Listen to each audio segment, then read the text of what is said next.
Bonjour à tous, merci de nous retrouver sur Public Sénat. À suivre sur notre antenne, l'audition de Gérard Ramex, le médiateur du crédit, qui a été choisi pour succéder à Jean-Pierre Jouyet à la tête de l'autorité des marchés financiers. Pour cela, il fallait que Gérard Ramex obtienne le feu vert du Parlement. Il a donc été entendu le 25 juillet par les sénateurs et c'est son audition que je vous propose de suivre tout de suite. Mes chers collègues, si vous le voulez bien, nous allons entamer avec un peu de retard, dont nous vous prions, le rapporteur général et moi-même, de bien vouloir nous excuser, ainsi que notre hôte, Gérard Ramex. Nous allons pouvoir entamer cette audition. Nous connaissons bien le cadre juridique, puisque nous avons auditionné, dans ce même cadre juridique, il y a quelques jours, Jean-Pierre Jouyet, qui, depuis lors, a été confirmé en qualité de directeur général de la Caisse des dépôts et des consignations. Donc, dans ce cadre juridique, c'est à présent Gérard Ramex qui est devant nous, et qui est devant nous parce que Jean-Pierre Jouyet est directeur général de la Caisse des dépôts et consignations. Ce n'est que la suite logique des choses, car Jean-Pierre Jouyet était président de l'AMF, et il s'agit de pourvoir à cette présidence. Et le président de la République a proposé la candidature de Gérard Ramex. L'Assemblée nationale vous a auditionné, et ceci dans le cadre du 5e alinéa de l'article 13 de la Constitution. Le président de la République ne peut procéder à une nomination que lorsque l'addition des votes négatifs dans chaque commission représente au moins 3/5 des suffrages exprimés au sein des deux commissions. Alors c'est beaucoup moins compliqué que le trading à haute fréquence ou que les opérations sur les marchés de dérivés. Donc Gérard Ramex manipule toutes ces techniques extrêmement complexes avec dextérité depuis longtemps, mais il est lui-même soumis à cette conjonction de chiffres qui devra s'opérer au sein de nos deux commissions des finances. Il va falloir consolider nos votes avec ceux des membres de la commission des finances de l'Assemblée nationale.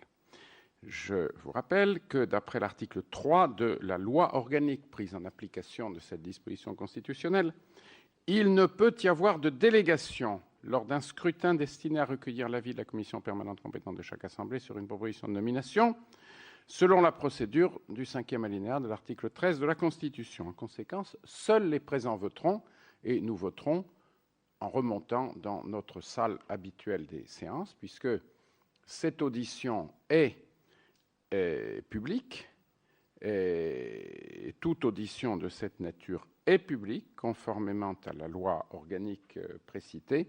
Par contre, le vote, lui, sera plus discret, comme il se doit, et aura lieu dans notre salle des séances. Et la présente audition est retransmise en direct sur le site Internet du Sénat. Alors, Monsieur Gérard Ramex, en accord avec le rapporteur général, je vous proposerai bien volontiers de bien vouloir, de façon synthétique, en 10 minutes. C'est la règle du grand oral dans les bonnes maisons. Ça continue comme ça. Il n'y a pas de lumière qui va s'allumer à la fin de la 10e minute, mais c'est quand même bien dans le même esprit. Je dis ça puisque vous en êtes passé par là. Nous sommes quelques-uns à en être passés par là. Donc, en 10 minutes, pouvez-vous nous livrer votre vision de l'autorité des marchés financiers, de ses responsabilités, de son avenir en Europe. Et ensuite, nous vous questionnerons. Et vous connaissez bien l'AMF, puisque vous allez nous le rappeler. Vous avez été, sauf erreur de ma part, secrétaire général de la COB, il y a déjà quelques années. Et puis, l'AMF, qui a été créée en quelle année, l'AMF ? J'ai rapporté tout ça, mais j'ai une capacité d'oubli qui est considérable. 2002. Donc, vous avez été directeur général de l'AMF, des services de l'AMF ? En fait, j'étais directeur général de la COB et secrétaire général de l'AMF. Alors, c'est ça, je me trompe toujours. Vous avez été directeur général de la COB et secrétaire général de l'AMF. Ceci, donc, pendant un certain temps. Vous avez vécu notamment la création du Collège des sanctions. Et vous avez donc une très grande expérience de la législation boursière, de la mise en œuvre de la législation boursière. Vous avez, par définition, très souvent rapporté devant le collège de l'AMF et vous allez pouvoir sans doute nous résumer cette expérience qui vous vaut certainement la proposition formulée par Monsieur le Président de la République. Donc, Monsieur Gérard Ramex, vous avez la parole. Ensuite, le rapporteur général et moi-même, peut-être, vous demanderons quelques opinions sur des sujets de fond et l'ensemble des membres qui voudront vous questionner pourront le faire. Merci, Monsieur le Président, Monsieur le rapporteur général, Mesdames et Messieurs les sénateurs. Moi, je suis très heureux d'être devant vous en tant que candidat pressenti pour la présidence de l'Autorité des marchés financiers. Alors, je commencerai peut-être par dire pourquoi lorsque l'idée m'a été présentée, j'ai répondu immédiatement présent. Ça transparaît un petit peu d'ailleurs dans votre exposé, Monsieur le Président. D'abord parce que je m'intéresse depuis très très longtemps à la régulation financière. J'ai joué un rôle personnel non négligeable dans la conception de l'organisation actuelle de l'AMF, notamment sur la dualité commission des sanctions au collège. J'ai constitué moi-même beaucoup des équipes qui sont encore à l'AMF et donc j'ai toujours suivi ces sujets.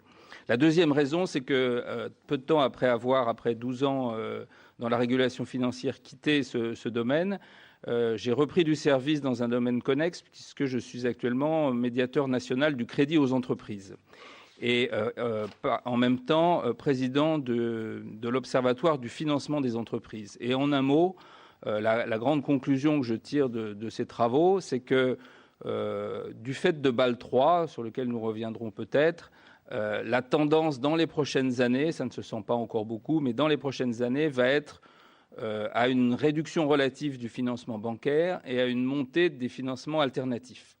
Parmi ces financements alternatifs, il est crucial pour l'avenir de l'économie française que les financements de marché se développent. Or, l'ambiance sur ce terrain-là me paraît exécrable, pour tout dire. Vraiment, la mission majeure de l'AMF, c'est de protéger les intérêts des épargnants, et sans que ce soit, je pense, la faute de l'AMF, mais la conjoncture sur les marchés, entre l'explosion de la bulle, l'éclatement de la crise des subprimes, l'effondrement des cours, par exemple, l'été dernier, sur des attaques sur les titres bancaires, on peut dire que l'épargnant français, et d'ailleurs européen en général, a été extrêmement chahuté. Et il n'a pas dû sans doute avoir, et je le regrette en tant qu'ancien régulateur et peut-être futur, le sentiment d'avoir été assez protégé. Donc il m'a semblé qu'ayant quand même capitalisé une expérience importante, à partir du moment où ça m'était proposé, je ne pouvais qu'accepter ce nouveau challenge de présider le collège. J'ai toujours cru à l'importance de la collégialité pour une raison extrêmement simple, c'est qu'à partir du moment où le Parlement confie à une autorité administrative indépendante, au lieu de le confier au gouvernement, une série de responsabilités, eh bien, la responsabilité politique est transférée au collège, qui rassemble et c'est son intérêt, et c'est, je pense, ce qui motive la décision du Parlement de constituer une AI, qui rassemble des points de vue différents pour essayer de définir et d'appliquer les meilleures règles possibles. Donc le fait d'avoir un collège est quelque chose de majeur. Et quand j'étais secrétaire général, j'ai toujours conçu ma fonction comme étant véritablement au service du collège. Et j'essayais en quelque sorte à chaque fois de donner le pour et le contre sur toutes les décisions pour que le collège puisse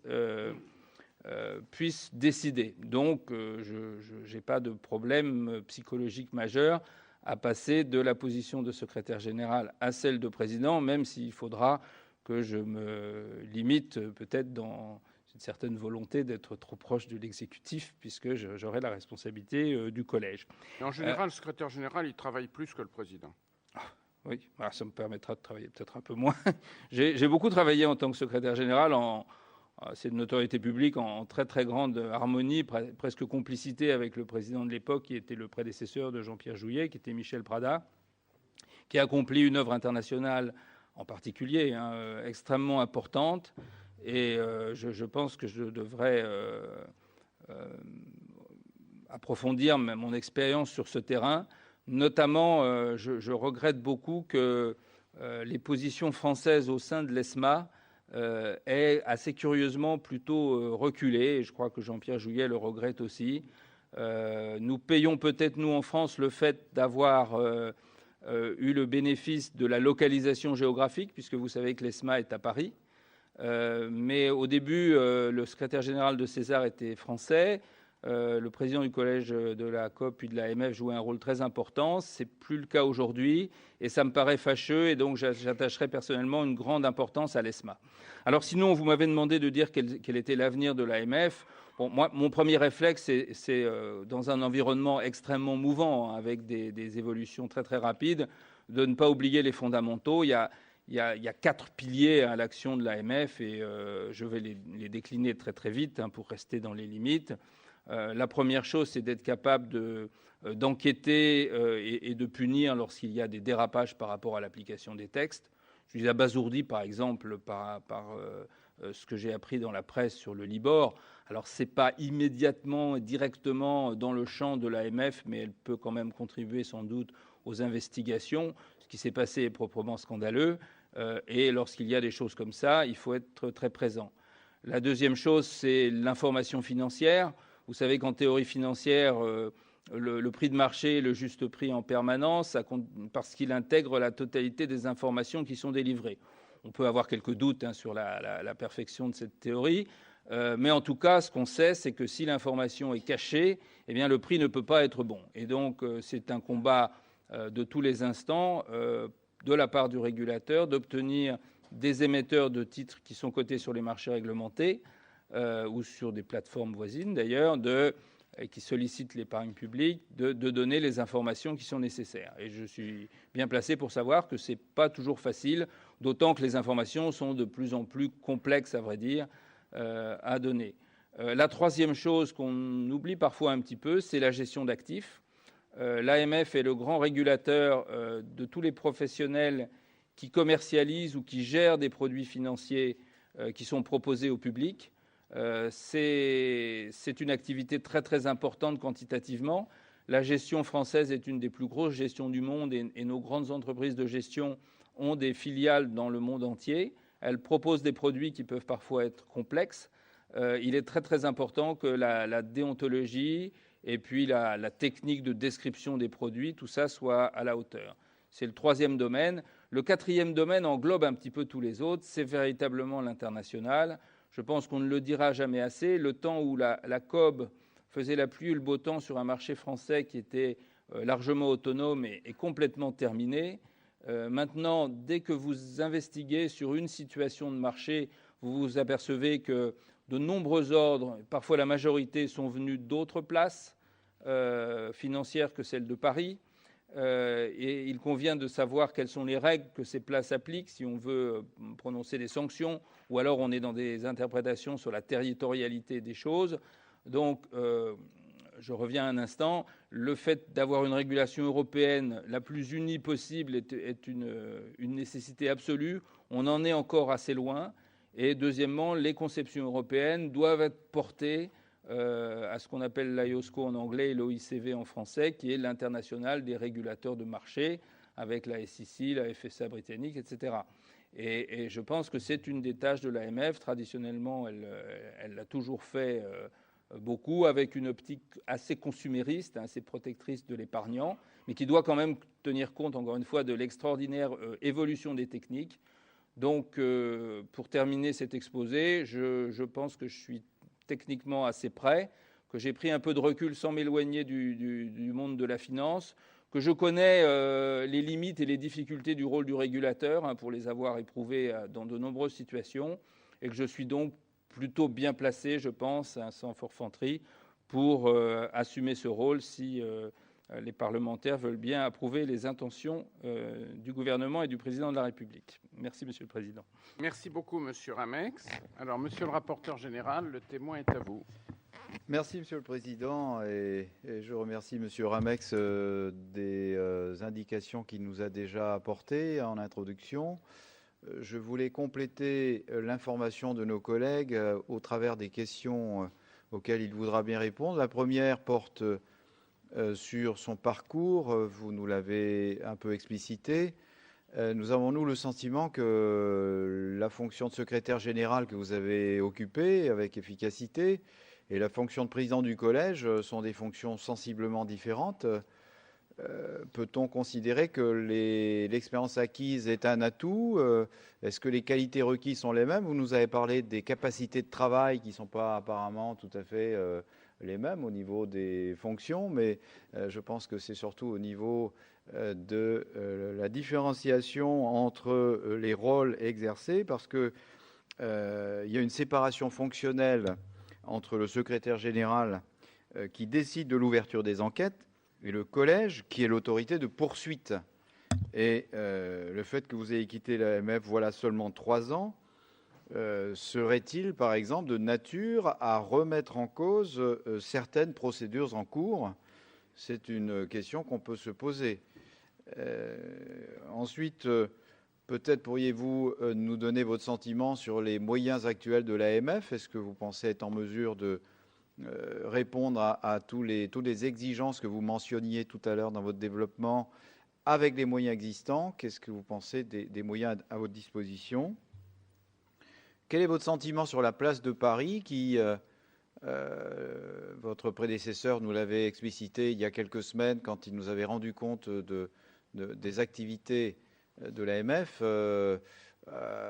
la place de Paris qui a essayé, par exemple, sur les obligations, d'avoir une stratégie offensive, une stratégie de développement, avec aujourd'hui Francfort et Londres qui ont tout de même des stratégies relativement avancées et puissantes. Est-ce qu'on peut envisager d'aller plus loin pour renforcer notre place? Et bien sûr, cette centralisation à Londres vaut surtout pour toutes les compensations de dérivés. Alors, est-ce que sur ce terrain, vous avez quelques explications utiles à nous fournir? Puis sur la TTF, bien sûr, c'est aussi un sujet qui peut interroger. Pensez-vous que cette TTF puisse être réalisée au niveau européen sans le Royaume-Uni? C'est tout de même un des paramètres importants lorsque on s'intéresse à la régulation financière à l'échelle européenne. Et la place de Londres a tendance toujours à vouloir s'extraire du dispositif commun. Sur la TTF, on aimerait avoir votre sentiment. Alors j'en viens à quelques questions sur l'encadrement des marchés, parce que c'est bien là le sujet majeur en définitive. On a mis en place la directive marché d'instruments financiers votée en 2004, mise en place en 2007. Et elle a contribué à une fragmentation des marchés d'actions sans que les vertus supposées de la concurrence soient vraiment au rendez-vous. Donc il y a en ce moment, au regard de ce constat, un projet de révision de la MIF avec donc MIF 2 en cours de discussion au niveau européen. Donc notre question c'est: comment vous pouvez peser dans cette discussion? Quels sont les points qui vous paraissent devoir être changés, puisque la régulation est jugée insatisfaisante telle qu'elle se produit actuellement? Qu'est-ce que vous pensez en particulier des projets controversés de création d'une nouvelle plateforme OTF?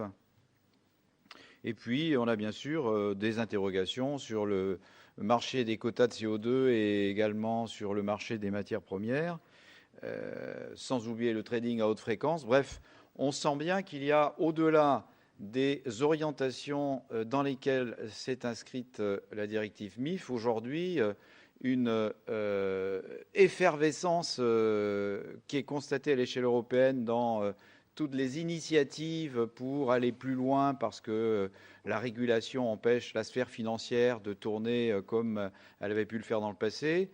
Et le trading à haute fréquence, par exemple, nous démontre à quel point aujourd'hui on essaie de contourner et de passer au travers des mailles de ce système de régulation. Donc comment cette discussion MIF 2 peut conduire à des évolutions favorables et comment pensez-vous pouvoir peser dans cette discussion à l'échelle européenne? Enfin, je crois qu'il y a une question qui nous tient à cœur. On s'est interrogé en recevant un certain nombre d'interlocuteurs ces derniers temps sur le financement long de l'activité économique dans notre pays. C'est un souci que nous avons tous. Nous voyons bien qu'il y a une tendance de l'épargne à aller vers le très court terme, vers le liquide. Et par rapport à ça, évidemment, nous pouvons nous interroger sur les instruments autres que fiscaux, parce que la fiscalité peut être un atout. Mais y a-t-il d'autres instruments? Le président complète ma question d'une façon un peu orientée, je trouve. Mais bon. Forcément. Y a-t-il à vos yeux d'autres instruments qui permettraient de cette réorientation de l'épargne? C'est une bonne question dans le moment, de toute façon, Monsieur le Président.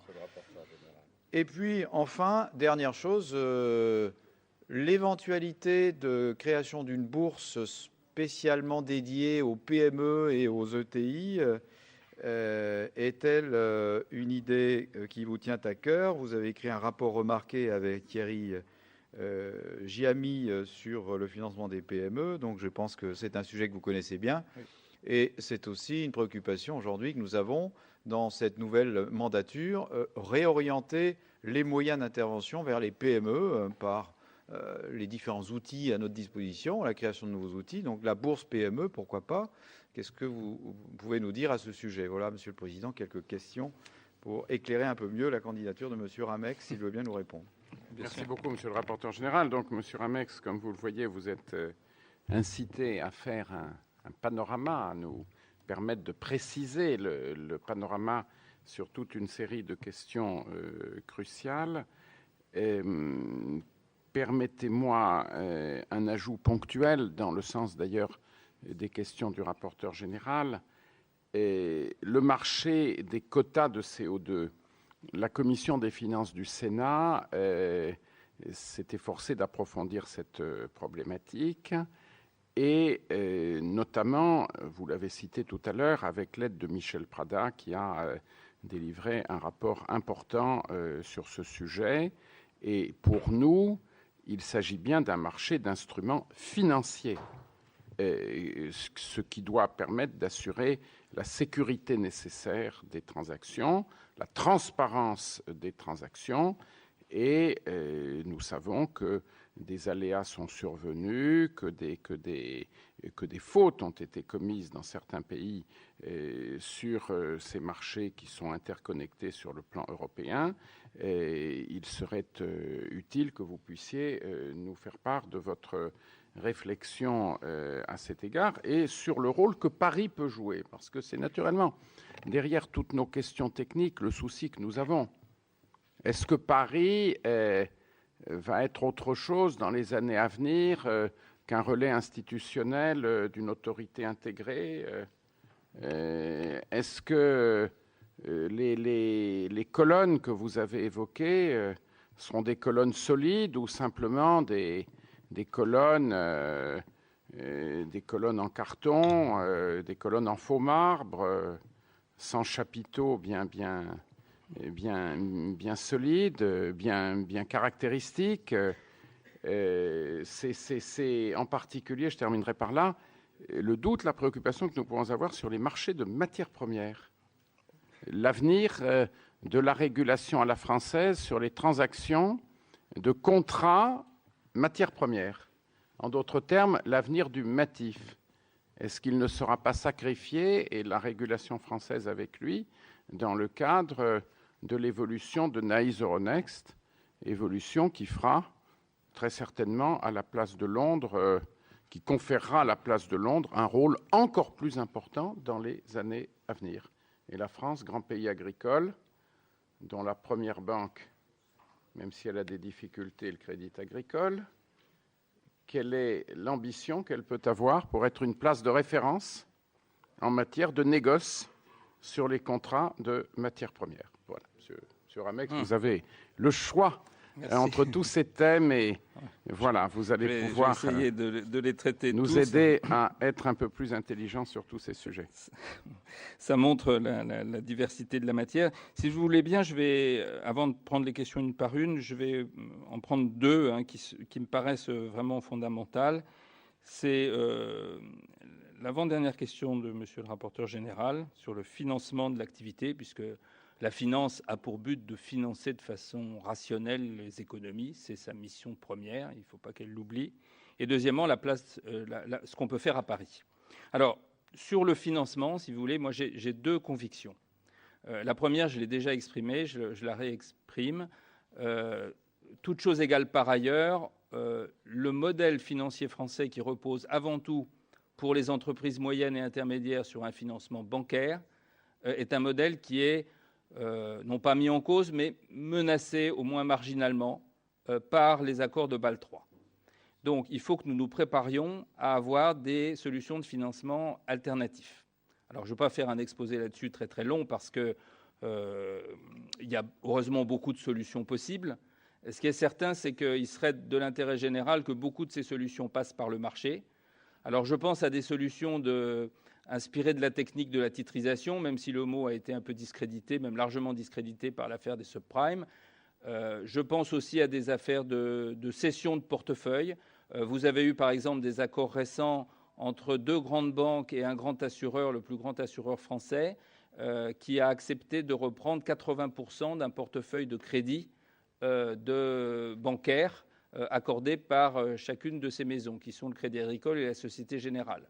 Vous avez aussi des propositions d'OPCVM qui regrouperaient des investisseurs pour investir dans des obligations d'entreprises intermédiaires ou moyennes, alors que traditionnellement, le marché obligataire est sur ce qu'on appelle des grands corporates. Il y a toute une série de solutions comme ça.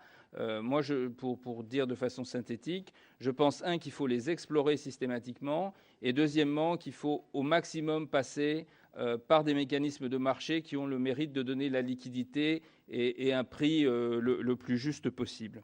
La deuxième conviction que j'ai, et elle est un peu dans votre question, monsieur le rapporteur général, c'est qu'il y a un problème de nécessité de transformation. C'est-à-dire que l'ambition, le choix naturel des épargnants français, qui sont de gros épargnants, c'est d'épargner assez court et de prendre peu de risques. Et malheureusement, ce qui s'est passé depuis 10 ou 15 ans les a plutôt renforcés dans cette conviction. Or, tous les économistes et tous les hommes et femmes d'entreprise savent qu'on a et on aura besoin de fonds qui sont plus longs et qui sont plus risqués. En même temps, les régulateurs regardent la transformation avec suspicion, puisque traditionnellement, c'était les banques qui prenaient des ressources courtes et qui investissaient plus long. Maintenant, on leur dit que c'est dangereux et on leur impose des ratios très importants. Donc, il faut absolument travailler non seulement à des solutions, des produits intermédiaires que les assureurs, par exemple, peuvent souscrire, comme dans l'exemple que je donnais, et il faut aussi regarder par tout moyen comment on peut convaincre dans des conditions transparentes et aussi protectrices que possible le public de consacrer une partie de ses actifs, qui sont encore une fois très importants, à des emplois plus longs. Alors la fiscalité est un des moyens, elle n'est pas le seul. Il y a toute une réflexion, j'avais participé à la demande du premier président de la Cour des comptes et du président de la première chambre à des travaux que la Cour a fait sur l'assurance vie, et elle vient de publier un rapport sur le financement qui est assez important. Je pense que ça sera un des sujets. Et disons modestement, mais sans trop de modestie quand même, à l'AMF, je pense qu'en tant que régulateur, l'AMF peut apporter sa pierre à cette mise en adéquation des ressources et des emplois dans le domaine de l'épargne. Alors, je suis un peu moins optimiste, pour être franc, sur la place de Paris. Non pas que nous n'ayons pas d'atouts. Qu'est-ce que nous avons comme atout ? Nous avons des grandes banques, nous avons des grands gestionnaires d'actifs et nous avons des grandes entreprises cotées qui ont leur siège à Paris. Ça, c'est trois atouts très, très importants. En revanche, on n'a pas la tradition de la finance de marché. Et deuxièmement, on peut dire que les choix collectifs qui ont été faits, en particulier par les grands acteurs financiers que sont nos banquiers, n'ont pas été en faveur du développement du marché à Paris.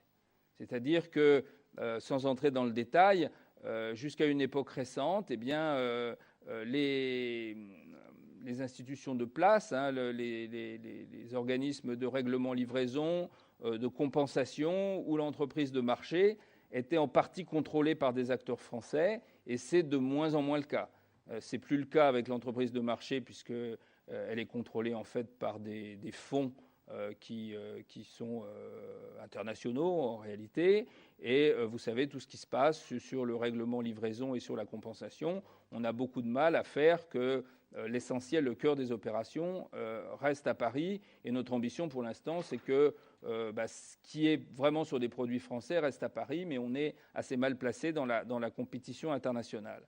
Alors je ne prétends pas que l'AMF, honnêtement, puisse contrer ce courant. Elle peut, c'est un acteur très averti, qui a la première responsabilité, c'est de, conjointement avec l'ACP, l'autorité de contrôle prudentiel, de vérifier que les institutions, quels que soient ceux qui les contrôlent, apportent la sécurité nécessaire. Elle peut, au-delà, essayer de mobiliser un peu la place pour que, au sein du Conseil européen, on soit dans des grands acteurs. Mais il faut bien reconnaître que ces dernières années, on n'a pas marqué de points et on a plutôt été déçus par ce qui s'est passé, en dépit du fait que nous sommes des grands utilisateurs de la place. Alors je pense que l'aspect sur les questions de gouvernance, en particulier d'entreprise, le fait que nous ayons une grosse tradition de gestion devrait nous inciter à être des modèles dans la mobilisation de l'actionnariat. Je le dis en passant.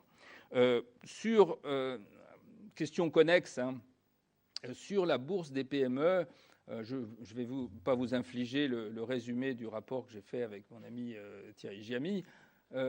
J'ai trouvé que l'inquiétude des chefs d'entreprise, l'inquiétude des chefs d'entreprise était légitime. Hein, c'est-à-dire les chefs d'entreprise français s'étaient adressés à Christine Lagarde puis à François Baroin en leur disant la place s'éloigne de nous. L'entreprise de marché est préoccupée de grandes opérations de fusion internationale ou des opérations de dérivés qui sont très rentables. Et le fait d'attirer en bourse des entreprises moyennes ou intermédiaires passe au second plan et ça nous semble inquiétant. Nous avons repris cette thèse, hein, je pense qu'elle est juste, et nous avons proposé qu'on réorganise les marchés, je ne vais pas trop entrer dans la technique, mais principalement en disant qu'au sein de Nice Euronext, il devait y avoir une équipe dédiée qui s'occupe avant tout des entreprises intermédiaires et des entreprises moyennes. Je crois que c'est une bonne piste et j'ai eu la grande satisfaction de voir que tout récemment, à l'occasion des entretiens annuels de Paris Europlace, Euronext soi-même a finalement retenu cette thèse. Notre rapport avait été qualifié de dur. Il était effectivement assez sévère parce que, après un bon dialogue au début de notre mission, eh bien, ensuite, les dirigeants de Nice Euronext avaient semblé tout à fait inactifs dans le dialogue avec nous, ne voulaient pas se prononcer. Alors je pense qu'on tombait à un très mauvais moment parce qu'ils étaient en train de négocier, avec malheureusement l'insuccès, la fusion avec la bourse allemande. Et donc, nous, on avait entendu marquer véritablement la direction qu'il fallait prendre sans prendre trop de précautions diplomatiques. Et je crois que finalement, ça a été une bonne technique. Et j'espère qu'on va avancer là-dessus. Et ça serait un des moyens de renforcer aussi la place de Paris. Nous avons fait des déplacements avec Thierry Giamy, 2 fois en Allemagne et 1 fois à Londres, pour voir que ce sujet était pris très au sérieux dans ces pays-là et nous aurions grand tort de le négliger. Alors je vais essayer d'être un peu plus concis sur les nombreuses autres questions, malgré leur grand intérêt. Bon, sur la différenciation des rôles entre le secrétaire général et le président, je ne suis pas très inquiet puisque j'ai observé pendant des années quel était le rôle du président.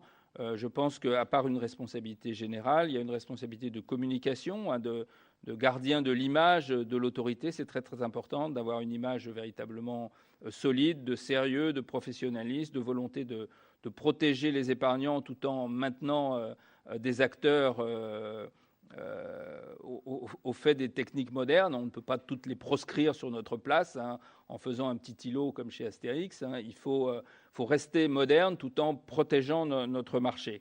Je pense qu'il faut animer le collège, s'assurer que les services marchent bien. Et je pense que j'ai pris du champ par rapport à mes fonctions de secrétaire général et je pense que je peux faire cette mue. Maintenant, ça sera à la pratique, si vous me faites confiance, de le montrer.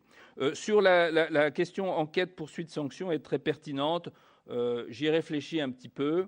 La séparation enquête-poursuite est moins importante pour les juristes que la séparation entre poursuite et sanction. Néanmoins, si jamais il s'avérait qu'une enquête arrive, enfin sur mon bureau, un rapport d'enquête pour une enquête que j'ai ouverte moi-même, je demanderai à un de mes collègues du collège de présider le collège pour ne pas avoir à prendre le plus petit risque juridique en ce domaine. Vous avez remarqué peut-être qu'il y a une grosse sanction qui a été prononcée il y a quelques jours. C'était effectivement sur une enquête que j'avais ouverte, mais c'était au stade de la sanction. À mon sens, puisque je suis parti depuis 3 ans et demi, les dernières enquêtes que j'ai ouvertes sont des enquêtes ouvertes début 2009. En principe, elles sont toutes achevées, mais sinon, je prendrai cette précaution.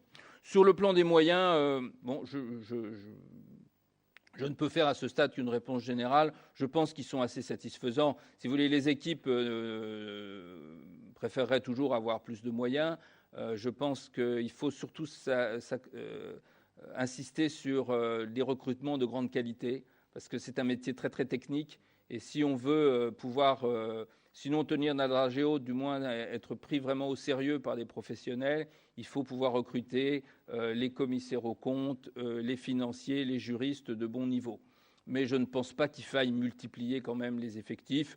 Peut-être le secrétariat général et moi-même demanderons certains moyens, mais je pense de façon assez limitée. Il faut voir que tout de même, lorsque je suis arrivé il y a un peu plus de 10 ans maintenant dans la régulation, la COB avait un peu plus de 200 personnes et le CMF une 30-35.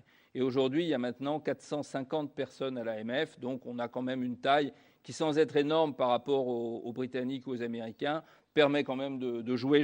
Et sur le plan juridique, on faut toujours actualiser les moyens. Jean-Pierre Jouyet a fait un gros effort en ce domaine et le Parlement l'a suivi, ce qui a été heureux sur un grand nombre de points. Donc je ne vois pas d'énormes trous dans la raquette à première vue, hein, mais sous bénéfice d'inventaire, hein, puisque j'étais quand même un peu plus éloigné. Sur le terrain des obligations, je suis effectivement un peu déçu. Enfin, c'est une évolution qui vient de loin. Le marché obligataire s'est éloigné des particuliers et s'est éloigné des marchés réglementés, et les transactions se font sur des marchés de gré à gré. Sans violer le secret professionnel, je peux vous dire que la COB en particulier et l'AMF dans ses débuts a mis à jour, sans que ça ait fait l'objet de grandes publicités, de véritables scandales, de véritables escroqueries commis par des opérateurs sur le marché obligataire en l'absence de prix, de connaissances fines des prix par les opérateurs eux-mêmes, même des spécialistes. Et nous nous sommes aperçus que, par exemple, un bloc d'obligations données pouvait passer d'un assureur à l'autre en une journée, avec des gens qui, au milieu, s'interposaient et mettaient de côté 500 000 € ou quelque chose comme ça pour des paquets d'obligations qui ensuite allaient rester dans les portefeuilles de l'assureur. Alors, sur la durée, si vous voulez, s'il restait 3 ou 4 ans, ça ne se mesurait pas facilement, mais si vous enquêtiez, vous aviez des opérateurs qui, en s'étant entendus eux-mêmes, donc en faisant des manipulations, pas du cours, puisqu'il n'y a pas de cours, mais du prix, et en agissant avec des complicités, arrivaient à truquer le marché.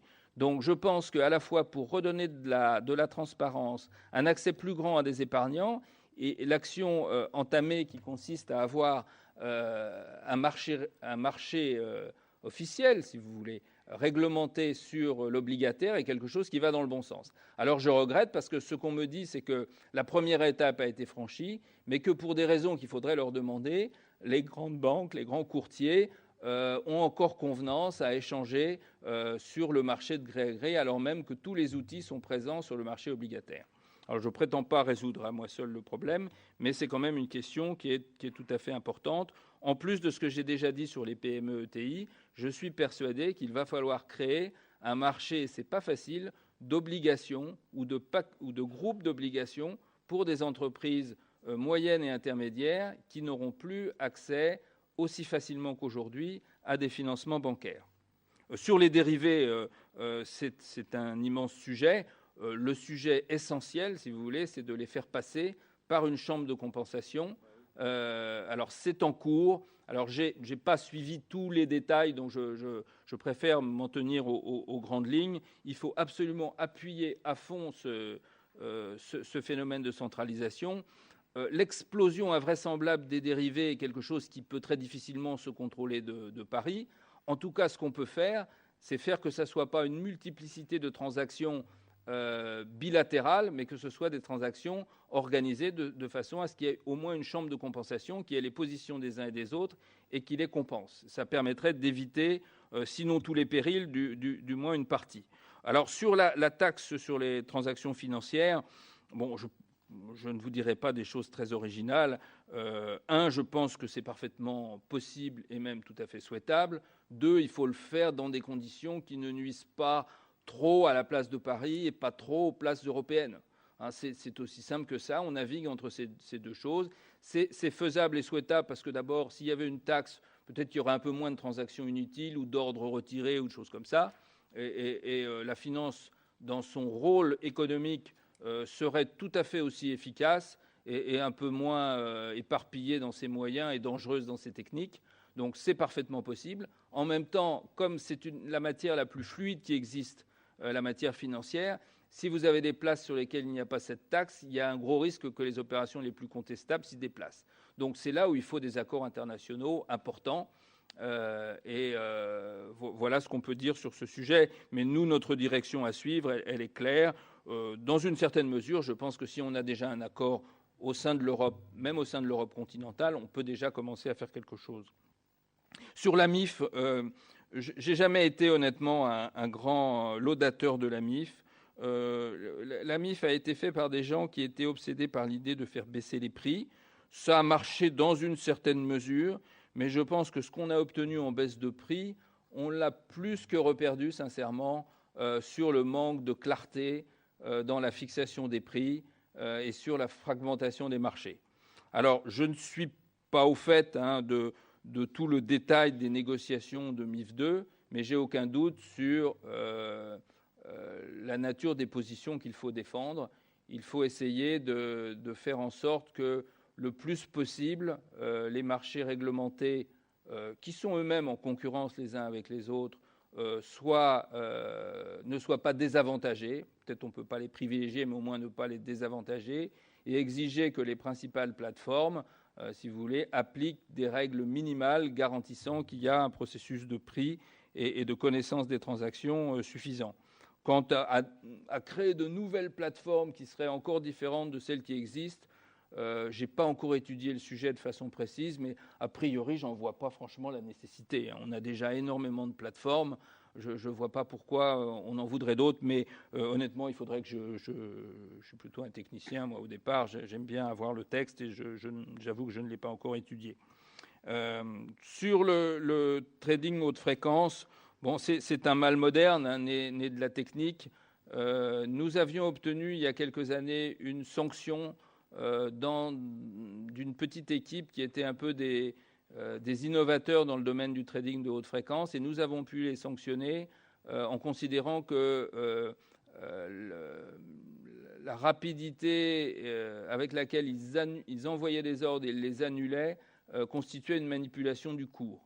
Alors peut-être peut-on faire ça dans certains cas sur des algorithmes de marché, peut-être faut-il tarifer les ordres qui sont retirés pour essayer d'éviter d'avoir cette rafale d'ordres qui, en fait, tend plutôt à accroître la volatilité des marchés. Alors, je ne pense pas que ça nuise autant. J'ai eu un débat hier avec M. Emmanueli sur ce point. Lui, il avait l'air de penser que c'était directement contraire aux intérêts de l'épargnant qui veut investir en bourse. Moi, je lui ai dit que ce que je conseillais à un épargnant qui voulait investir en bourse en actions, c'était de garder son titre longtemps, c'est-à-dire de faire une analyse fondamentale du titre et ensuite de garder ce titre en portefeuille. Si l'on fait cela, le trading à haute fréquence est un peu gênant et désagréable, mais n'est pas majeur. En revanche, plus vous agissez à court terme, plus vous êtes défavorisé par rapport à des gens qui ont des techniques et des machines qui sont très supérieures aux vôtres. Et donc, moi, je pense que tout ce qui doit être fait pour décourager ces techniques sous réserve de ne pas nuire à la place, doit être fait. Là encore, il faut que je me mette à niveau, parce que le trading à haute fréquence était un mot, par exemple, qu'on n'employait pas lorsque j'étais secrétaire général de l'AMF. Pas du tout parce que je le récusais, mais ce n'était pas encore employé. Donc ça montre que c'est en 3 ans, ça a pris une expansion extraordinaire. Donc je vais réétudier cette question si j'ai la confiance de vous-même et de vos collègues. Sur les marchés de CO2 et les marchés de matières premières,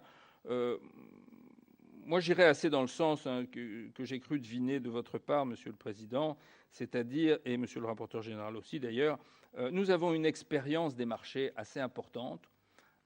C'est vrai qu'on n'a pas eu historiquement des positions très fortes sur les marchés de matières premières, qui sont plutôt une invention américaine ou ensuite une conquête londonienne, mais on a quand même de solides connaissances de ce qu'est un marché. Et on a intérêt à considérer ces produits comme des marchés financiers et à leur appliquer les règles qui sont adaptées pour des marchés financiers. Et donc, je crois qu'il faut aller dans ce sens-là si on veut éviter les situations d'abus, de cornérisation, de conquête du marché ou le risque d'interruption d'un marché parce que des opérateurs ne peuvent plus dénouer leurs opérations. Alors, est-ce qu'on a la capacité, comme vous semblez le souhaiter, de reconquérir des positions sur des marchés de grandes denrées de matières premières? On parle beaucoup en ce moment des aléas du marché des céréales, qui est un marché international. C'est vrai qu'on peut regretter qu'on ne soit pas plus fort dans ce domaine. Je ne suis pas sûr qu'on ait une capacité de conquête extraordinaire. En tout cas, on peut y travailler. Est-ce que j'ai répondu à toutes les questions? Je crois, j'ai tenu à peu près. Monsieur le médiateur. Je ne vais pas épuiser la matière, mais enfin, je vais vous donner quelques éléments. Alors, j'ai des demandes de parole de Vincent Delahaye et Jean Germain. Je vois également Roger Carucci qui se manifeste. Y a-t-il Jean-Paul et Maureen? Y a-t-il d'autres demandes de parole? Pas d'autres pour le moment? Alors, la parole est au sénateur de l'Essonne, maire de Massy, Vincent Delahaye. Oui, merci Monsieur le Président, mes chers collègues, Monsieur le médiateur. Moi, je partage vos inquiétudes effectivement sur le marché en général et sur la confiance des épargnants. Je pense qu'il y en a beaucoup qui ont quitté le marché et je pense que pour les faire revenir, il va y avoir beaucoup de travail. Alors, ceci étant dit, mes questions ont trait plutôt à la gestion interne de l'AMF et au rapport d'activité qu'on avait pu regarder il y a quelque temps en commission des finances. Et vous avez répondu en partie à la première question que j'avais sur les effectifs et sur l'évolution des frais de personnel de l'AMF. J'avais constaté qu'en 2011, ça a augmenté de 9%, que la rémunération moyenne, en tout cas le coût moyen d'un salarié de l'AMF était de 70 000 euros pour 450 personnes. Est-ce que vous comptez quand même faire évoluer cette masse salariale et ces effectifs en fonction de l'activité ? Est-ce que vous avez des critères? Parce que s'il y a moins d'opérations sur le marché, ce qui me semble être le cas actuellement et qui pourrait durer un petit peu, moi je pense, est-ce que vous comptez réajuster un petit peu ces effectifs à la baisse? Ça, c'est ma première question. Deuxième question, c'est sur les fonds propres de l'AMF. J'ai vu qu'il y avait 55 millions d'euros de fonds propres et je me posais la question de savoir à quoi ils servaient, ces fonds propres. Est-ce que ce n'est pas des taxes qu'on a prélevées un peu indûment et qu'on a mis de côté? Et comme l'AMF n'est pas un opérateur de marché, voilà, et puis avec 55 millions, je pense qu'on serait vite bloqué en termes de montant.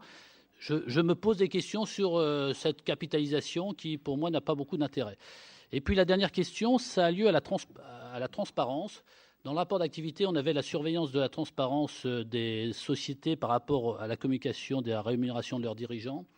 Et j'aimerais savoir si vous vous engagez à faire ce qui n'était pas dans ce rapport d'activité, c'est-à-dire donner des informations sur la rémunération des dirigeants de l'AMF, parce que je ne les ai pas trouvés, et sur leurs avantages, voilà, divers et variés. Non, j'ai bien cherché dans le rapport, mais c'est vrai qu'on l'a lu assez rapidement. Mais voilà, moi j'aimerais avoir des engagements de votre part sur cette transparence nécessaire pour tout le monde, puisqu'on la demande pour les sénateurs et pour les parlementaires en général. Et je souhaite que ça soit le cas pour tout le monde. Donc voilà, j'en profite de votre passage pour vous poser cette question qui n'est pas méchante du tout. Merci à Monsieur Delahaye. La parole est à Jean Germain, sénateur maire de Tours. Oui, merci Monsieur le Président. Ma question a a trait pas directement au fonctionnement de l'autorité des marchés financiers, mais à la philosophie générale. Enfin, parce qu'on a une préoccupation quand même de financement à la fois des activités privées et des collectivités territoriales.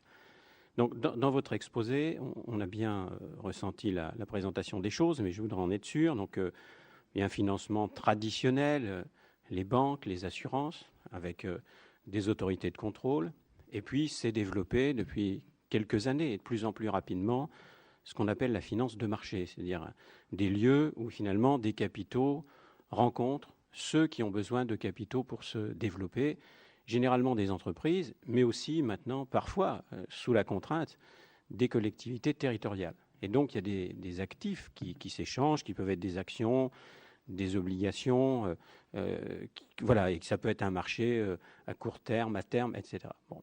Et donc, vous nous avez parlé de Bâle III, en indiquant, tous ceux qui viennent devant nous le font d'ailleurs de plus en plus, en indiquant que la réglementation qui s'impose sur les banques et également sur les assurances va rendre leurs activités de plus en plus difficiles parce qu'ils auront besoin pour gérer ce qui est important dans l'économie capitaliste, donc le risque, ils auront besoin pour gérer ce risque finalement d'avoir des réserves, un certain nombre de règles prudentielles ou pas, qui font que finalement ces organisations prêtent de moins en moins finalement de capitaux, de moins en moins de capitaux, et donc on demande aux entreprises d'aller de plus en plus sur les marchés financiers. Et on nous a expliqué de nombreuses fois que on n'avait pas l'habitude en Europe et notamment en France,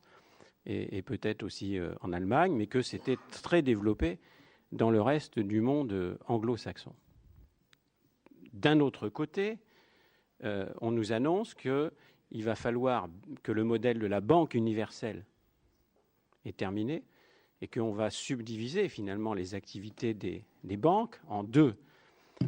Mais j'arrive pas bien, peut-être suis-je le seul, mais il faut d'abord avouer finalement son ignorance.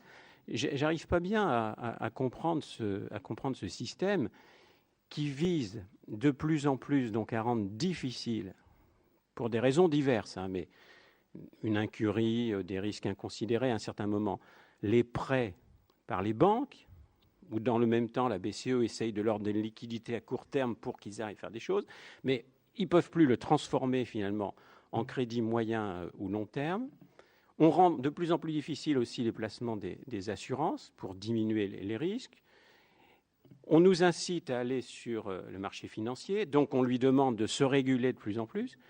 Et au fur et à mesure que la régulation est de plus en plus importante sur un certain nombre de secteurs, l'argent s'échange de plus en plus ailleurs.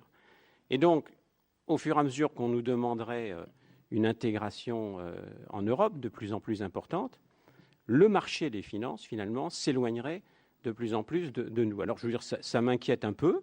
Je voulais savoir si vous partagiez une partie de cette inquiétude ou si c'était dû à un provincialisme exacerbé.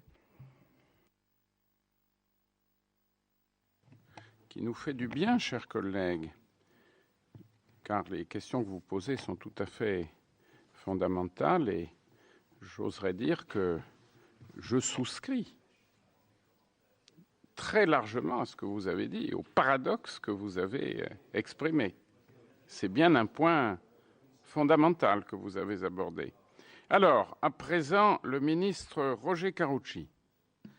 Pourquoi je n'ai pas droit au sénateur des Hauts-de-Seine, moi Non, mais monsieur le Président. Oui, moi, je serai très bref. Je voudrais dire à M. Ramex, ce n'est pas le sujet de... Par définition, s'il en est là, si je puis dire, et s'il est là devant nous, c'est qu'au niveau à la fois des compétences, du parcours, il y a une espèce d'unanimité, bon, et c'est assez normal.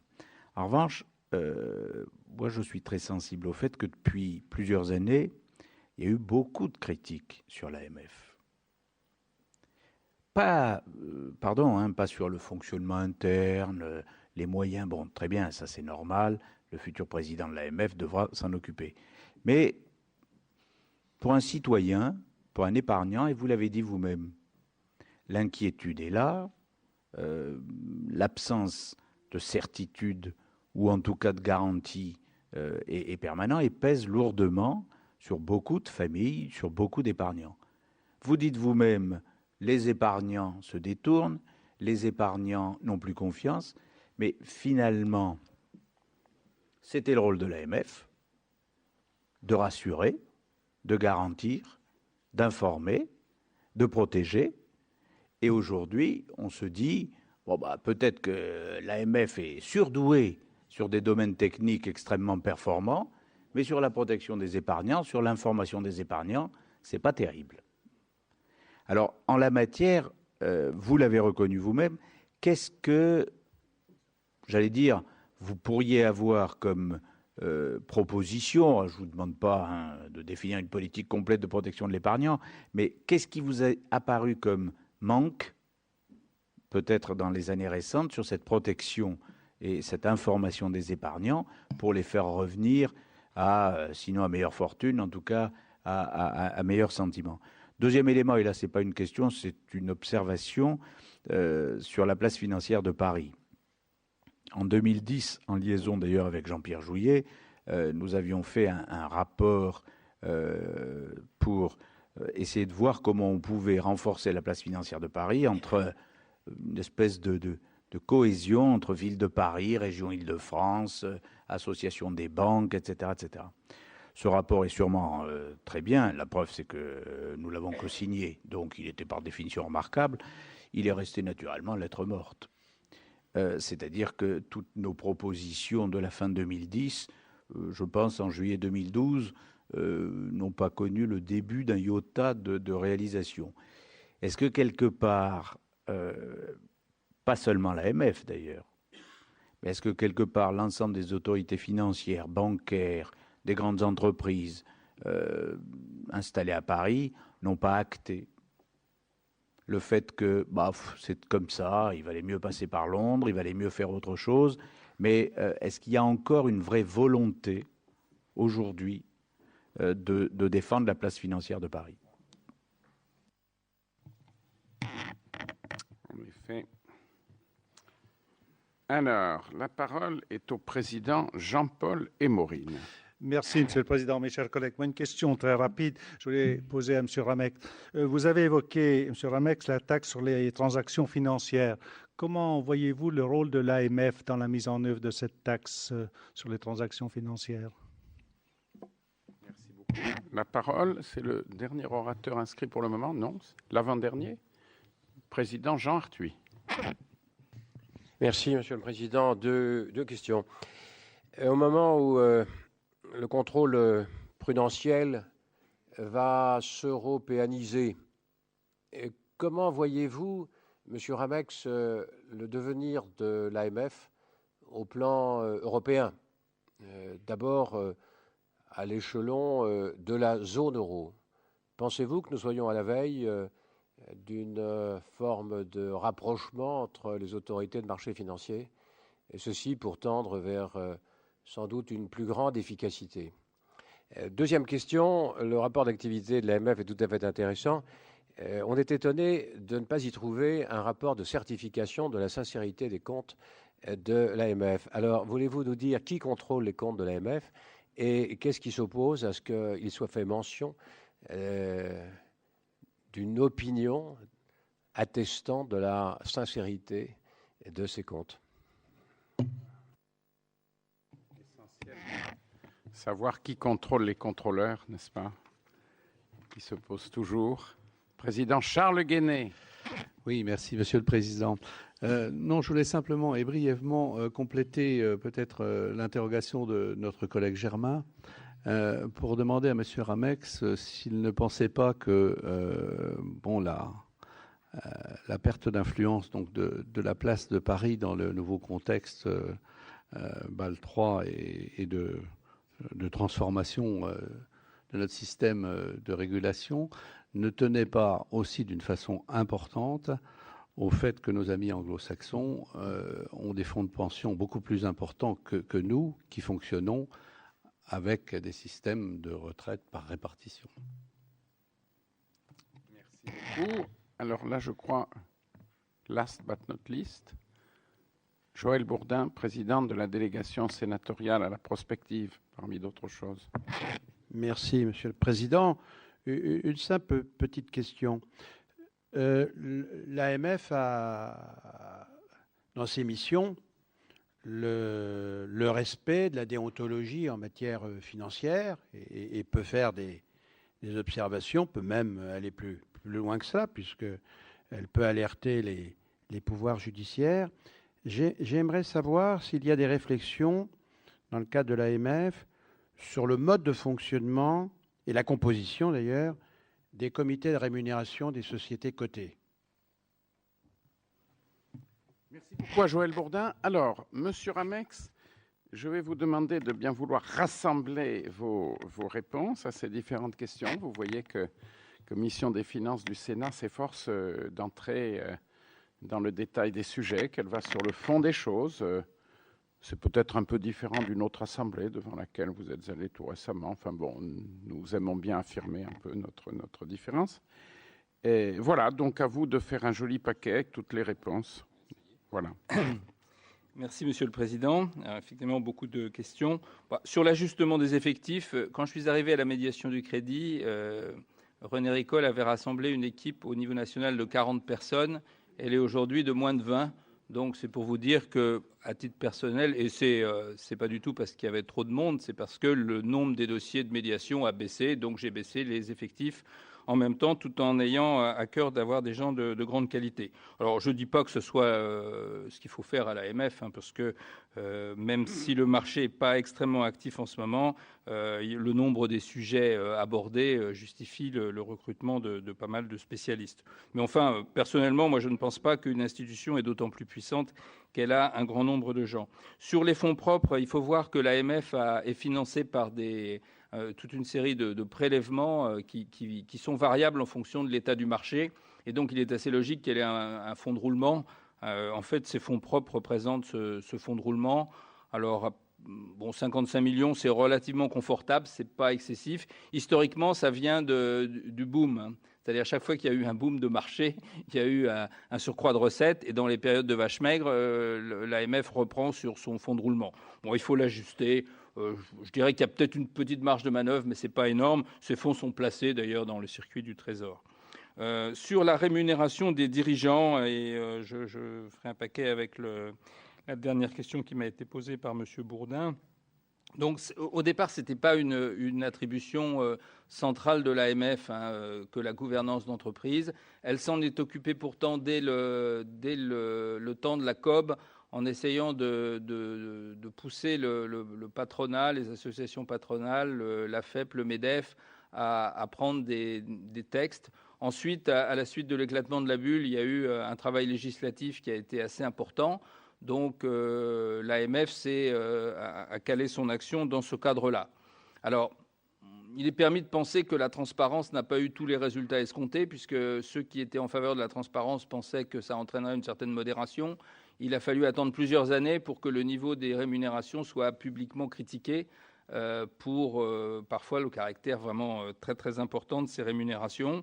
Je pense que le fait de donner peut-être davantage de responsabilité à l'Assemblée générale des actionnaires, de l'informer, voire de lui donner un pouvoir favorable au say on pay. Oui, moi je serais plutôt favorable, même si j'ai pas réétudié ce sujet, hein, c'était pas dans ma fonction à la médiation du crédit, mais je pense, si vous voulez, que dans une économie aussi agitée que celle qu'on connaît, les à-coups de rémunération et en général dans le sens de la hausse des dirigeants sont pas compris, hein. Donc il faut que les actionnaires aient à cœur d'avoir une stratégie cohérente. Qu'une stratégie victorieuse rapporte beaucoup d'argent aux dirigeants, c'est normal. Lorsqu'il y a des difficultés, ce n'est pas forcément le moment d'augmenter sa rémunération de 15 ou 20%. Bon, c'est des choses de bon sens, mais apparemment, le bon sens n'est pas, contrairement à ce que disait Descartes, partagé en ce domaine-là. Sur la transparence à l'intérieur de l'AMF, je crois que la rémunération du président est fixée par mesure publiée au journal officiel. j'avoue que je ne pourrais pas vous dire de tête laquelle, ce qui applique ma naïveté d'ailleurs. Elle permet de vivre sans égaler celle des plus grands acteurs de la place. En tout cas, vous la trouvez au JO, on la mettra dans le rapport annuel. Hein. Il n'y a pas de problème là-dessus. Moi, je suis pour une politique plutôt généreuse de rémunération. Pas pour le président, hein, il faut laisser les autorités en débattre, mais pour l'ensemble des cadres, pour 2 raisons. D'abord, il faut des gens compétents, et deuxièmement, il faut être à l'abri des tentations. Si vous voulez faire un travail de très grande qualité par des gens qui sont en face de gens qui sont très très bien payés, il vaut mieux que, peut-être pas les payer autant parce qu'on n'y arrive pas, mais avoir quelque chose de correct. Sinon, vous avez des gens qui sont frustrés et au total pas compétents, ou alors qui viennent chez vous uniquement pour apprendre la technique et qui partent juste après. Donc je pense que ce n'est pas une très bonne économie. Donc le chiffre de rémunération moyenne, là, je ne l'avais pas en tête, mais il ne me choque pas en tant que tel. Sur le mode de fonctionnement des comités de rémunération, je pense qu'il pourrait être amélioré. On a vu dans quelques affaires que les comités de rémunération, quand vraiment ils étaient mis sur la sellette, finissaient par faire le travail. Mais quand ça reste entre amis, parfois, ce sont les mêmes membres qui sont... il y a des participations croisées, et donc ça facilite l'échelle de perroquet. Donc je pense on pourrait améliorer les règles. Pour l'instant, à ma connaissance, si vous voulez, il n'y a pas de règles fondamentales à part la présence d'administrateurs indépendants. Je pense qu'on pourrait progresser là-dessus, hein, pour être franc. Sur les fonds de pension, bon, c'est un très vaste sujet. Hein. En France, on a quand même 1200 milliards qui sont dans l'assurance vie. Alors, c'est quelque chose qui est un peu un substitut aux fonds de pension en France. Alors, malheureusement, ce ne sont pas des fonds de pension. Donc, d'abord, ils sont assujettis à des règles différentes. Les règles de la directive Solvabilité 2 ne sont pas applicables aux fonds de pension, alors qu'ils sont applicables aux compagnies d'assurance lorsqu'elles gèrent des actifs d'assurance vie, y compris des contrats en euros. Donc ça défavorise, toute chose égale par ailleurs, l'investissement en actions. Et c'est un financement qui est moins long que celui des fonds de pension. Donc c'est vrai que dans un monde idéal, on pourrait souhaiter avoir des fonds de pension. Mais alors transformer pour partie nos assurances vie en fonds de pension, ce n'est pas évident. En revanche, je tiens à vous signaler que... et je pense que tous les gouvernements successifs, quelle que soit leur couleur, y ont contribué. On a donné naissance à une épargne salariale qui, sans être à la hauteur être à la hauteur des fonds de pension américains ou anglais, commence à rassembler plusieurs dizaines de milliards d'euros qui, eux, sont beaucoup investis en actions. Donc ça, c'est une bonne chose, hein, je pense. C'est un problème à traiter dans le cadre de ce que je disais tout à l'heure sur les financements plus longs, puisque les fonds de pension sont des fonds qui sont exposés, si vous voulez, à une durée longue. Ça ne veut pas dire que la technique des fonds de pension soit idéale. Si vous voulez, quand vous avez des fonds de pension qui gardent des taux d'actualisation très très élevés alors que les rendements sur le marché baissent, eh bien, ils peuvent eux-mêmes, dans leur gestion, rencontrer des difficultés très très importantes. Alors, sinon, les questions de M. Germain sont très pertinentes en réalité, malgré sa modestie. Alors, les collectivités territoriales, d'abord, il faut qu'elles se comportent comme des gestionnaires normalement prudents. Et j'avoue qu'avoir réussi à vendre à des responsables financiers de collectivités locales, à l'occasion de prêts, des swaps sur le yen ou sur le dollar, c'était quand même singulièrement étrange. Et c'était abusif. Alors je pense qu'il y a faute des deux, c'est-à-dire que, sincèrement, je pense qu'il y a faute de celui qui a pris le contrat, parce qu'il suffisait de lire et de voir qu'on échangeait un taux d'intérêt faible à court terme, mais avec un risque énorme sur le swap. Et ça, il n'y avait pas besoin d'être agrégé de finances pour le comprendre. Et deuxièmement, pour les équipes bancaires qui se sont amusées à cette commercialisation, c'est vraiment très, très critiquable, même si je n'ai pas fait d'enquête, là, pour le coup, puisque c'est arrivé un peu après mon départ. Alors maintenant, il faut éponger les pots cassés. Vous êtes certainement plus compétent que moi sur le sujet, parce que c'est un sujet qui est quand même très, très difficile pour certaines collectivités territoriales. Alors, sur la régulation, si vous voulez, dans le domaine bancaire, alors je ne prétendrai pas me substituer à Christian Noyer. Hein.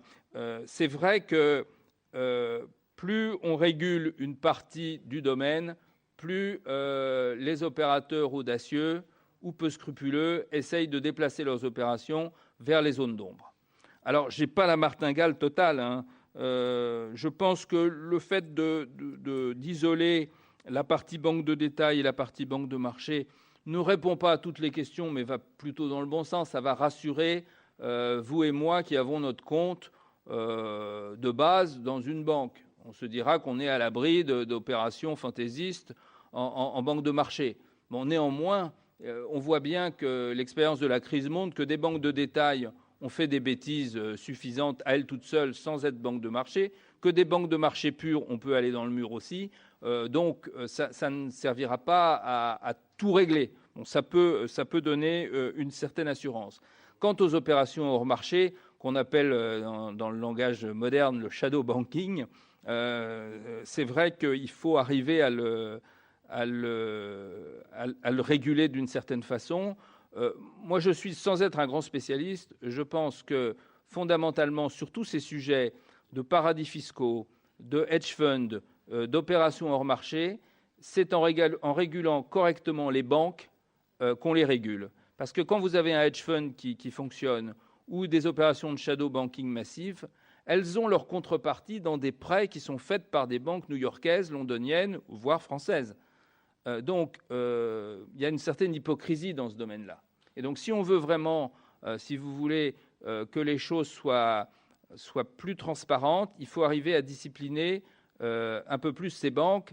Et autant je trouve que Bâle III, si vous voulez, est sans doute, et surtout sous la pression des marchés, va être une contrainte forte, autant sur ce point-là, je pense qu'il y a peut-être encore des trous dans la raquette, comme on dit familièrement. Voilà ce que m'inspire votre question. Alors, les critiques sur l'AMF. Bon, effectivement, il y a toujours eu des critiques sur le régulateur. Alors, elles sont, moi je les ai intériorisées depuis longtemps, elles sont souvent difficiles à subir lorsqu'on voit que, si vous voulez, elles sont parfois adressées par des gens qui n'ont pas conscience de ce que peut faire le régulateur et de ce qu'il ne peut pas faire. C'est-à-dire, parfois, le régulateur fait des erreurs. Je pourrais vous en citer énormément. Et bien sûr, il n'est pas infaillible. Mais il y a des fois où, si vous voulez, il ne peut rien. Moi, j'ai par exemple des souvenirs. Pendant la bulle, moi, je voyais passer des dossiers à l'introduction en bourse qui étaient extraordinaires. J'avais envie de les bloquer. Je ne pouvais pas juridiquement. Tout ce qu'on pouvait, c'était faire une note d'avertissement. Donc on avertissait en disant à l'épargnant de faire attention en investissant sur ce titre parce que c'était une entreprise Internet qui n'avait pas de business model, comme on dit, fiable et une valeur très très grande proposée par rapport à la réalité. Les épargnants achetaient quand même, et j'en ai qui nous ont écrit après. Pourquoi ? Parce que tout le monde leur disait que ça allait augmenter de 15% dans les 10 jours. Donc ils y allaient.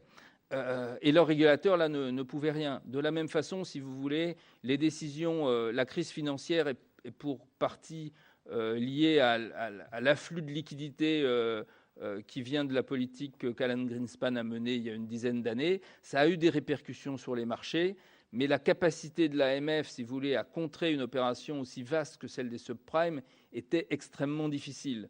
Donc, à la fois, je partage complètement votre sentiment et c'est une des raisons pour moi de revenir un peu. Parce que quand je suis parti, je pensais qu'on avait fait des avancées multiples sur beaucoup de terrains, mais que fondamentalement, parce qu'on était déjà en pleine crise, on n'avait pas assumé complètement notre mission de protection. Alors, je ne vous jure pas que je suis beaucoup mieux armé contre tout mouvement de marché, hein. Simplement, je pense qu'on a progressé en mon absence beaucoup sur la commercialisation. J'ai parlé avec les équipes, j'ai parlé avec Jean-Pierre Jouyet. Il y a une direction de la commercialisation des produits financiers. On peut progresser sur la manière dont les produits sont présentés à l'épargnant. Mais quand il y a des phases d'engouement ou des phases de dépression, les comportements collectifs l'emportent souvent et il est difficile pour le régulateur de faire face à la marée. Moi, j'ai gardé une leçon, parce que nous avions, chez nous, nous avions une équipe très brillante qui avait prévu un petit peu la crise des subprimes. Et on avait eu un séminaire collège et on a fait une publication. Malheureusement, elle était un peu technique et elle est restée dans notre revue. Elle a été peu relayée par la grande presse, mais on avait noté noir sur blanc que les agences de notation avaient une évolution très importante dans la répartition de leur chiffre d'affaires et qu'elle notait des produits structurés que nous ne connaissions pas bien aux États-Unis, dans des proportions très importantes. Et si on avait eu des économistes ou des journalistes qui s'étaient positionnés davantage là-dessus, on aurait sans doute pu avoir des gérants professionnels qui se précipitent moins pour acheter du AAA qui n'en était pas. Donc, à la fois, vous avez raison. Je pense que je suis pas trop mal. Je partage votre sentiment.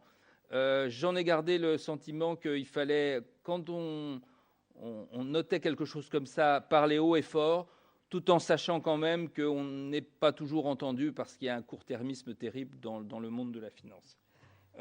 Voilà sur l'AMF.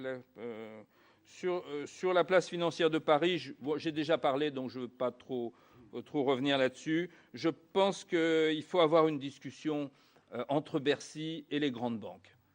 Les grandes banques sont très puissantes en France. Elles sont en ce moment en train de faire une mutation très grande du fait de Bâle III. Le sujet place de Paris est pour elles un peu second. Et ce n'est pas le cas à Londres. Donc je pense qu'on peut reprendre la main sur certains points. On a encore une fois des points forts en matière de gestion, il faut les utiliser. Sur le rôle de l'AMF en matière de taxes sur les transactions financières, sincèrement, je pense que c'est essentiellement un sujet législatif. On peut répondre aux questions, donner des éclairages techniques, mais au bout d'un moment, il y a une responsabilité politique et il y a une question de négociation internationale. C'est pas à l'AMF ni de faire le texte, ni de l'appliquer. Bien sûr, si on voit des fraudes, on les notera. Très bonne question à laquelle je n'ai pas de réponse véritablement de la part de M. Arthuis, qui est orfèvre en ce domaine. On va vers une européanisation du contrôle bancaire. Ça va prendre un certain temps parce que c'est quand même difficile. Je pense qu'on ira un jour vers une européanisation du contrôle des marchés. Mais ça mettra encore plus longtemps. D'abord parce que les Anglais y sont farouchement opposés. Deuxièmement parce que vous avez des adhérences avec le droit des sociétés qui sont très très importantes. Et j'ai moi-même, je m'intéresse beaucoup au droit boursier. Je l'ai enseigné à Dauphine et à Sciences Po. On passe insensiblement du droit boursier au droit des sociétés. Et quand vous allez en Allemagne, en Hollande, au Luxembourg, en Italie, les traditions de droit des sociétés ne sont pas les mêmes. Donc, quand on veut unifier la régulation, on tombe assez facilement, dès qu'on parle de droit des OPA, de gouvernance d'entreprise, on tombe sur des sujets qui ne sont pas très faciles. Mais globalement, ça serait mieux de s'organiser. Et une de mes priorités, sincèrement, je l'ai dit dans mon introduction, mais vous n'étiez peut-être pas là, c'est d'être le plus actif possible au sein de l'ESMA. Parce que l'AMF a été, et la COB, à l'origine de l'ESMA, et pour des raisons peut-être un peu de balancier, d'autres pays que nous ont repris le rôle le leadership. Et je pense, sans vouloir être leader, qu'on doit être important là-dedans et jouer un rôle sur ce terrain-là. Sur le contrôle des comptes de l'AMF, la Cour des comptes contrôle l'AMF et elle a fait plusieurs rapports. Je ne suis pas très inquiet. Je pense que ça n'interdit pas d'avoir un commissaire aux comptes. On pourrait l'avoir, ce serait pas mal. Honnêtement, je ne pense pas qu'il y ait énormément de sujets comptables. J'ai rencontré dans le passé une grave difficulté que j'avais expliquée au collège. Pendant un moment, on a été très défaillant sur l'encaissement des recettes. Au moment de la bulle, on était tellement pris par les opérations elles-mêmes que l'assiette et le paiement ne s'étaient pas bien fait. On a repris la main, mais ça date déjà d'il y a 7-8 ans. Si on avait eu un commissaire aux comptes, il nous aurait peut-être fait remarquer que nos procédures d'assiette des recettes n'étaient pas correctes. Là, c'est moi en tant que secrétaire général, d'abord qui avait laissé faire, j'avais eu tort, et qui a ensuite repris la main. Mais ça, c'est derrière nous et la Cour des comptes l'a vérifié. Pour le reste, je pense qu'on peut réfléchir à votre suggestion. Alors, est-ce que j'ai répondu à tout ? Si vous le permettez, je pense que la Cour des comptes fait un travail de commissaire aux comptes. Et donc, si elle voulait bien examiner chaque année vos comptes, rien ne l'empêcherait d'exprimer une opinion qui serait publiée dans votre rapport. Oui. Ceci pour éviter des frais supplémentaires. Oui, c'est vrai. C'est vrai que la Cour a plus fait un rapport sur la régulation financière. Elle a bien entendu vérifié les opérations comptables, mais elle a eu une optique plus large et elle n'a pas, à ma connaissance, mais j'étais déjà parti, je ne pense pas qu'elle est réellement certifiée. Je pourrais peut-être voir ça avec eux. Ça me paraîtrait une bonne idée, sincèrement. Et ça serait à faire dans toutes les AI à ce moment-là. Merci beaucoup, Monsieur Ramex. Vous avez répondu, je crois, de manière très, très, très intéressante en fendant un peu la cuirasse à certains moments, notamment la question sur l'AMF, les responsabilités de l'AMF, et je crois que vous nous apportez tous les éléments nécessaires pour que nous réfléchissions bien sur le chemin de la salle habituelle de nos séances avant d'émettre un vote. Voilà. Merci infiniment de votre présence et de ce que vous nous avez dit. Vous venez de suivre l'audition de Gérard Ramex. Pour voir les travaux du Sénat, notre site internet publicsénat.fr. À très bientôt.